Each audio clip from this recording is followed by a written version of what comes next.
Magandang araw sa lahat, lalo na sa mga taga-panood at taga-subaybay ng video na to. Especially sa buong Ranger sa buong mundo.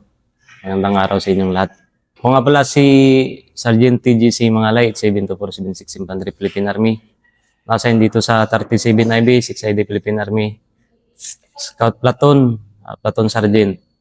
Itong mission na to, na pang-apat, binigay sa akin, na-accomplish ko to. Pero ito nga, matagal ko tong hinintay. Kasi naglubog ako ng almost 4 na buwan.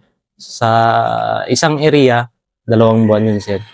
Tapos sa isang area, 2 buwan din. Itong unang lubog namin, kasi may possible na doon sila tatagos sa isang sitio. Part din ito ng Sultan Kudarat na ibang municipality. Ibang municipality naman ito, sir. So, sa 2 buwan na yun, na ganun pa rin yung mga SOPs namin. Avoid compromise para yung mission namin hindi ma-fail. So, continue yung mga SOPs, anti-tipis para iwas compromise. Yung disiplina sa mga tao ko, continue pa rin. Definition of terms tayo muna para maintindihan ng tao. Kasi compromise, yan ang word na sinasabi, naririnig niyo palagi. And gusto ko maintindihan ito lalo na mga reservist. And lalo na sa mga, kasi kung yun nga, invade nga tayo ng ibang bansa, mapipilitan kasi tayong mamundok. So, isa na skill na kailangan at gamit na gamit namin sa Scout Ranger yung compromise. Ano ba ibig sabihin ng compromise? Yan yung hindi ka dapat nakikita ng kalaban. Kahit sino, kahit tao na taga-baryo, lalo na yung kalaban, bawal ka makita. Yun yung compromise. Yun yung Ranger. So, yan yung inuulit-ulit na naririnig nyo. Okay, Master, tuloy. Yes, sir. So, minimaintain namin yung mga disiplina sa tropa. Araw-araw namin na rotation, continue yung pag-abang namin sa kalaban. Sa mga routine namin, mayroong nakadeploy sa possible na daanan sa mga killing zone. Nandun yung mga tropa ko. Naka-drop lang. So, continue yung rotation namin, sir. So, ano yung ginagawa namin araw-araw hanggang sa umabot kami ng hindi namin namalayan, sir. Nag2 buwan na pala kami. So, hindi yun sila dumaan. So, ang ginawa namin, pahinga muna kami, umuwi kami ng batalyon. Kasi mag-switch kami ng area, sir. Kasi nandun na yung sightings na inabangan namin. Hindi sila tumuloy. Kumbaga, nag-bypass sila doon sa area na pinistuhan namin. In short, umuwi kami ng batalyon, pahinga, pinauwi ko muna yung tropa. Binigyan kami ng moral ni CEO, sir. Pahinga muna. Umabot na kami ng 2 buwan doon sa isang area lang. Sige, ano ko nga muna. Sisingit-singit ako para lang naiintindihan ng tao. And then at the end of the day kasi tinuturo itong mga ito ngayon para sa atin lahat. Naghahanda sa mananakop na ibang bansa. Ito, 2 buwan na lubog. Lubog, sir. Kung tignan nyo, ibig sabihin ng lubog, yan yung in-explain kanina ni Master ba, yung, sige, again natin, ano ibig sabihin ng lubog? Gaano kahirap yung lubog na lubog ka ng 2 buwan? Ito yung lubog na pinakasimple lang na words, pero pag ginawa mo ito, talagang dapat buang loob. Kasi unang-una, sa daily routine, yung tropa natin kumakain na 3 beses sa isang araw. So, kailangan ng tubig. So, disiplina sa tubig kasi minsan walang ulan. Kumukuha lang kami ng source doon sa ulan, sir. Kasi malayo yung tubig. So, ina-avoid namin na matracks yung trackings namin. Makikita yung mga apak ng paa namin. So, ginagawa namin every week, 1 beses lang kami kumukuha ng tubig para ma-avoid yun. So, isa na doon yung tubig. Then, sa 1 linggo, hindi maiwasan na maubusan. So, Mm. kuha ka na naman ulit. Kasi walang tubig nga. Doon sa daily routine na ginagawa namin, so mahirapan ka na doon. Tapos yung supply sa pagkain, kailangan mo din na disiplinahin yung sarili mo. Kung malakas ka kumain, dapat kunti-kunti lang. Para, Sige, sige. Ayan, Example yung malakas ka kumain. Kasi, sige, example. Example. Oo, Pagkain. example, Mm. kung kumakain ka ng isang cup sa isang meal, Mm. kailangan, pwede tipirin mo na kasi Mm. maubusan tayo ng supply. So, yung sa halip na 15 days yung ration mo, pwede mong mahila na magiging 18 days. Sobra pa. So, ganun yung technique namin doon sa ano. Na walang bagulbol yan. Walang bagulbol yan, Wala sir. kang maririnig yan. Wala kang maririnig na murmuring doon. Oh, bakit? So, ginagawa namin yun para din sa disiplina sa mga katawan nila. Na pag-uwi nila, kahit na nakalubog yan 2 buwan, physical fit pa rin sila. Kasi makikita mo, nag-a-abs na yung mga kuwan nila, mga katawan. Tapos, yung sa communication, sir. Saan? Isa na yun sa communication kasi walang signal yan eh. Mm. So, 2 buwan mo na hindi makukontak yung mga family mo. So, iniwanan mo lang na may lakad lang kami.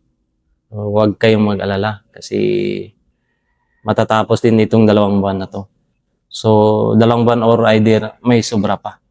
Hindi, yan yung buryong ka rin kumisan. Kasi nga, sige, kasi maaari may mangyari sa pamilya mo, maaari. Yes, sir. Ano mo yung disiplina ng isang sundalo, tsaka commitment ng isang sundalo. Diyan, communication pa lang. Communication, sir.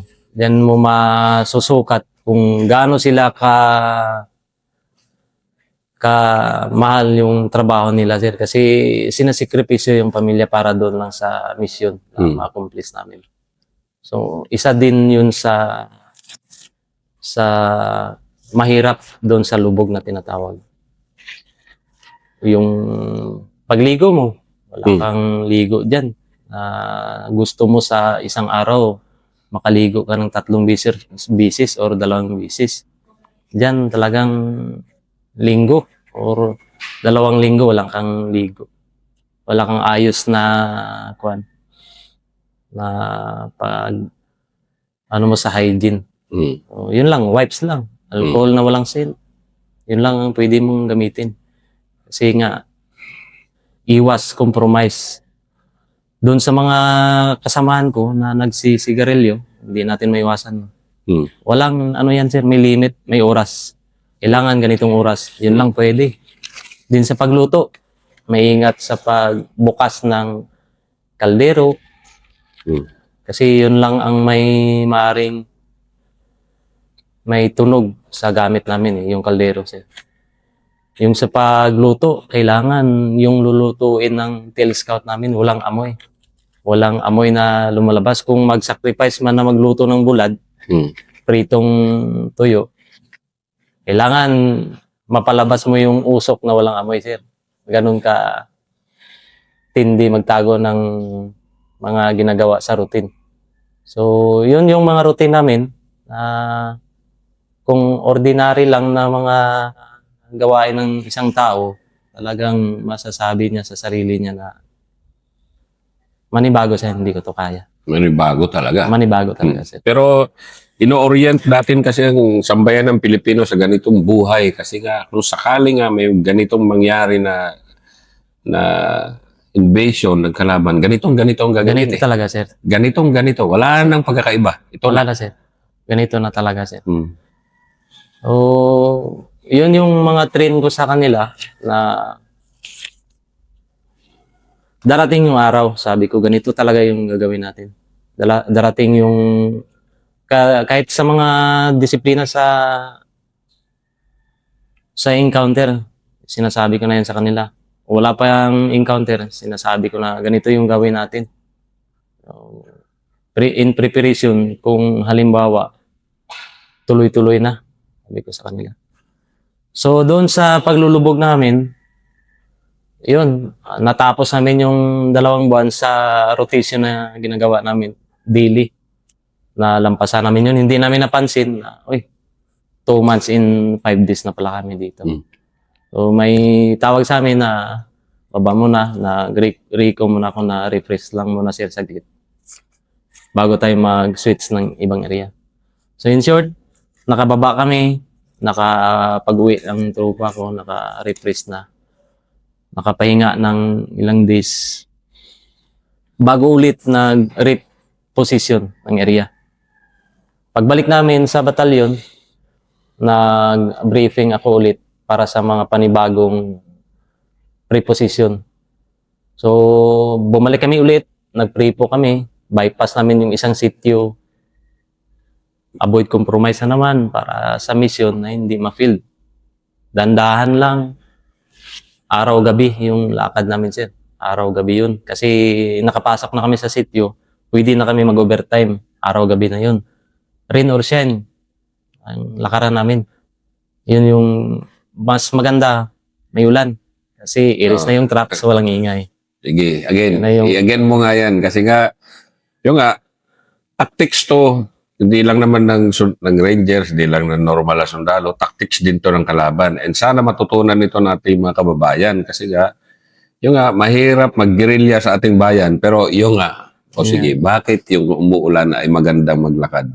At lab na mga Ranger maglakad. Yan yung paborito namin. Oh. Na, sir, pag may ulan.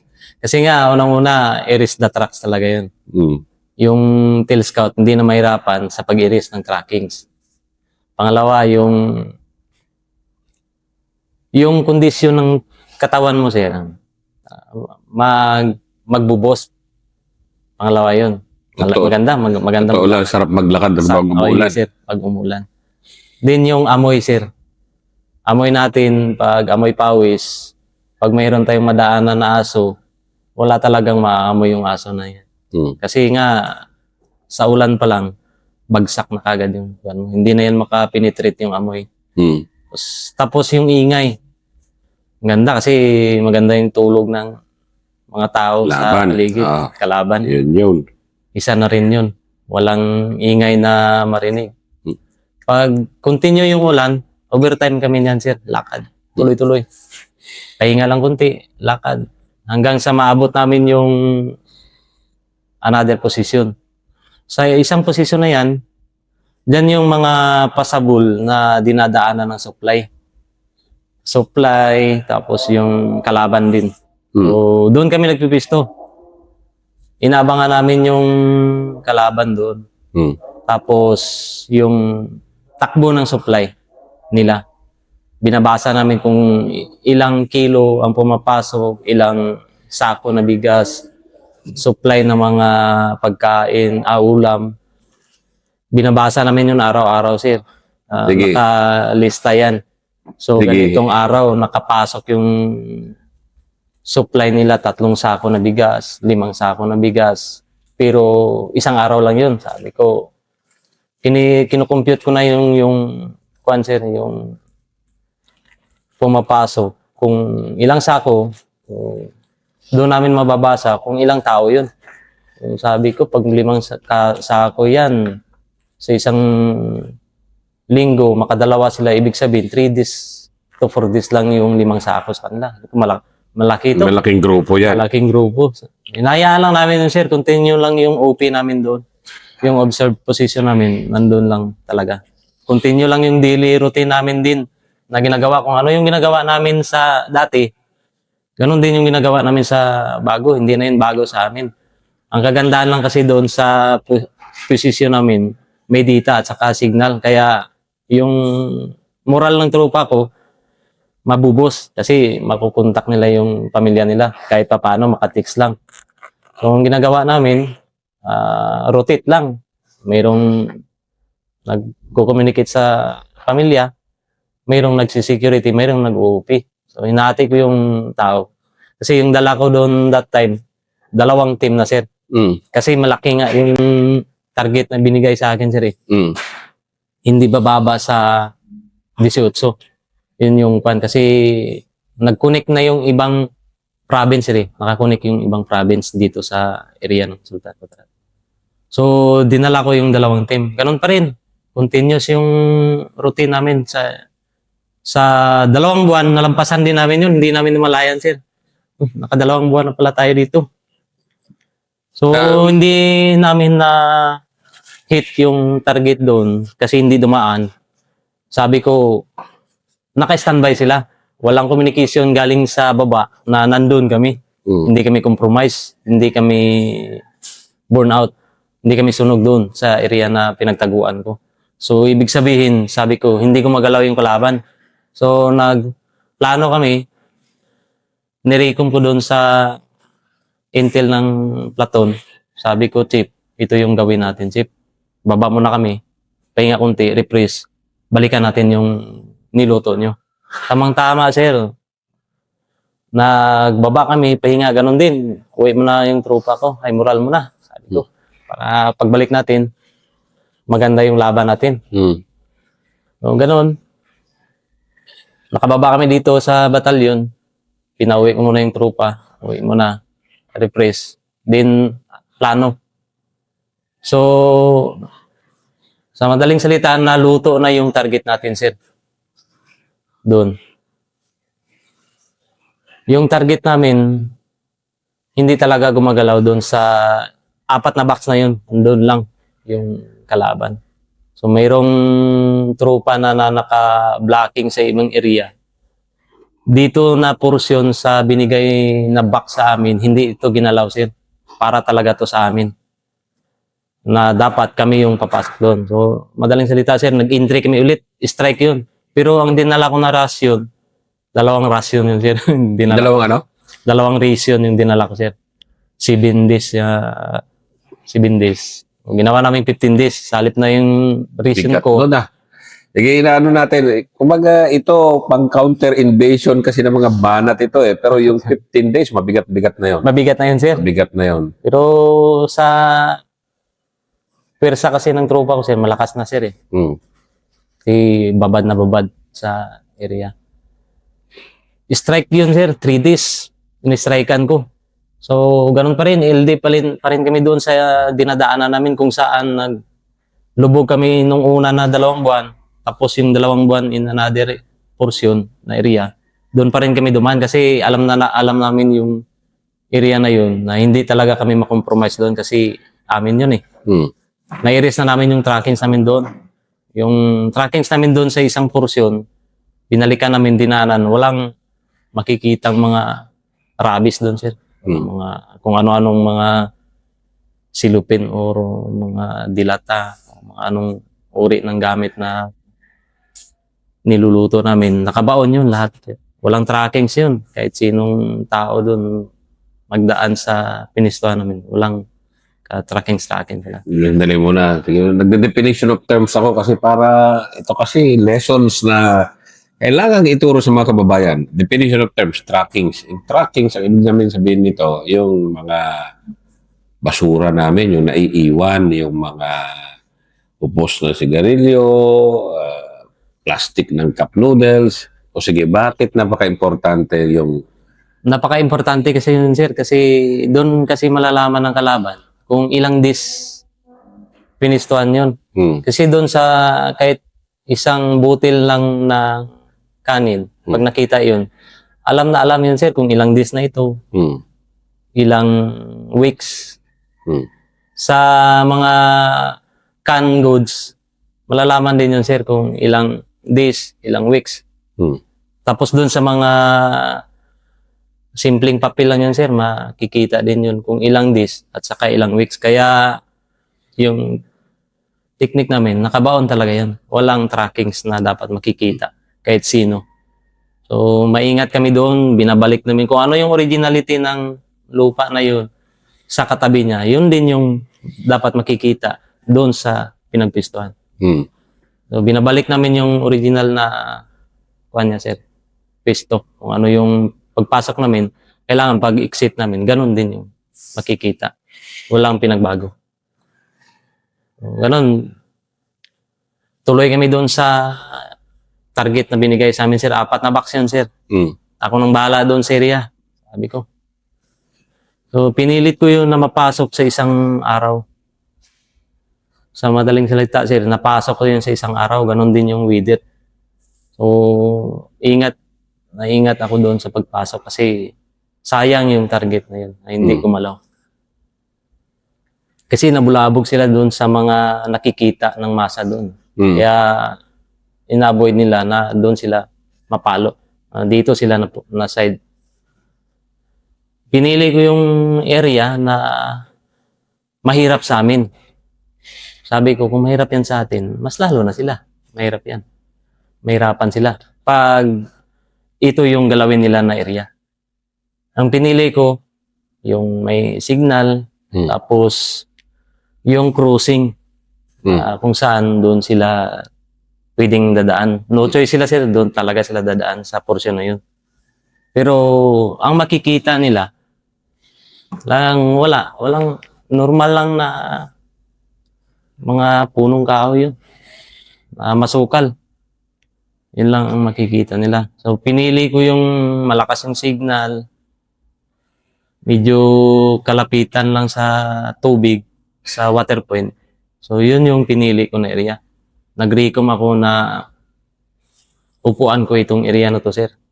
So, ako na bahala dun sa mga target na binigay mo sa akin. Yung 2 target na yun.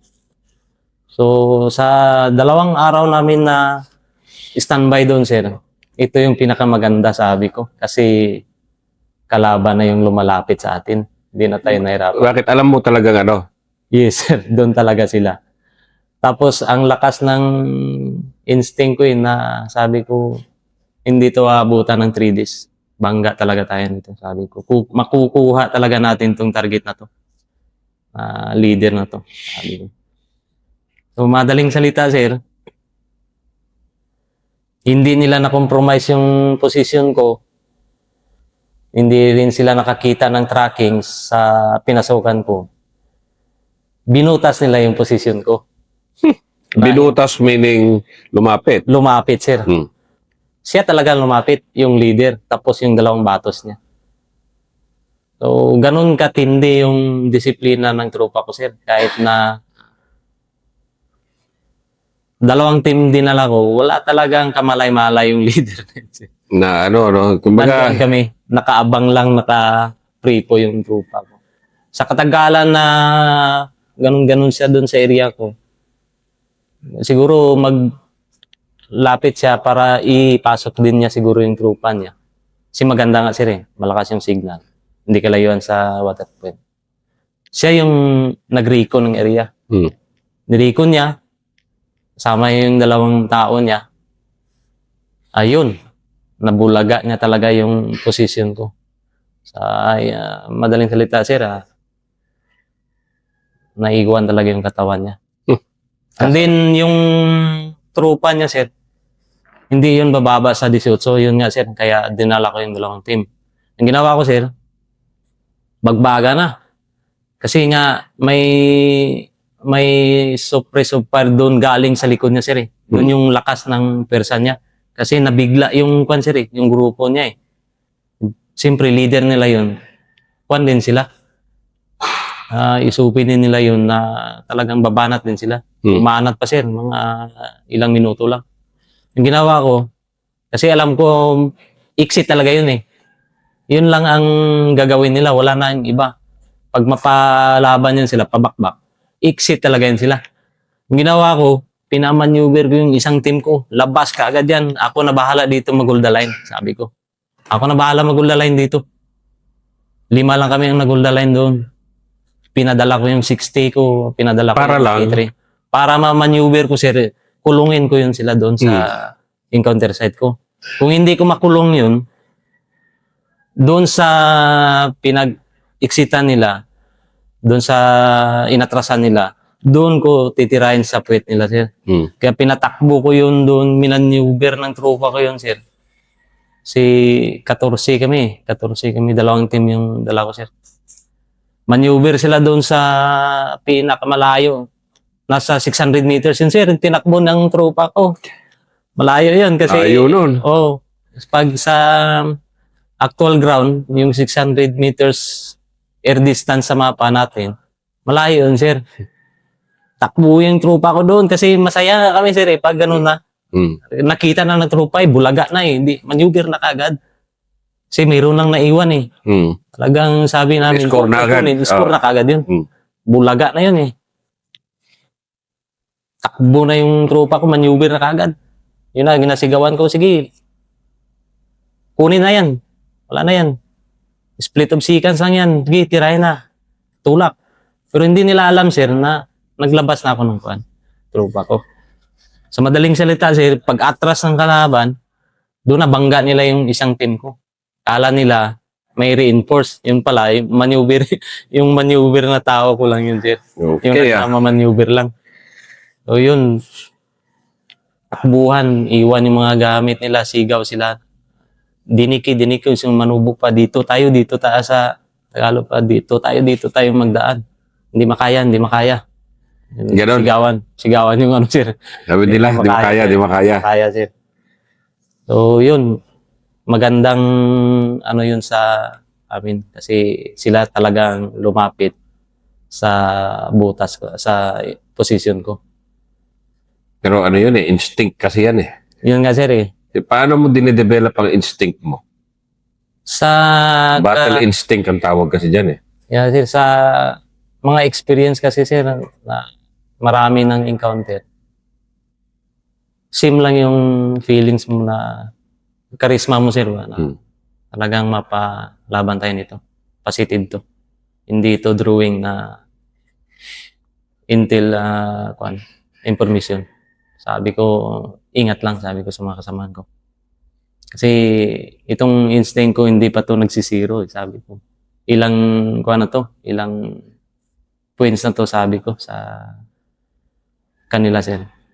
Kaya habang tumatagal sa mga experience ko kasi na mga encounter, sir, siguro doon na-develop ito. Kahit na yung mga sign lang na sabi ko sa mga kasamahan ko, pag nakikita ko ito, talagang solid. Bangga tayo nito.